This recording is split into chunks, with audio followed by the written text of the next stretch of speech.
வந்தவரே, தேவன் வழி நல்லதென்று தேடி வந்தவரே.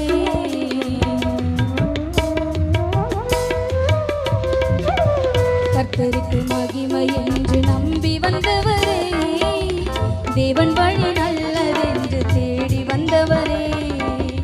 தாட்சிவுடனே ஒப்பு கொடுத்தார், தயவுடனே உம்மை தாழ்பணிந்தார்.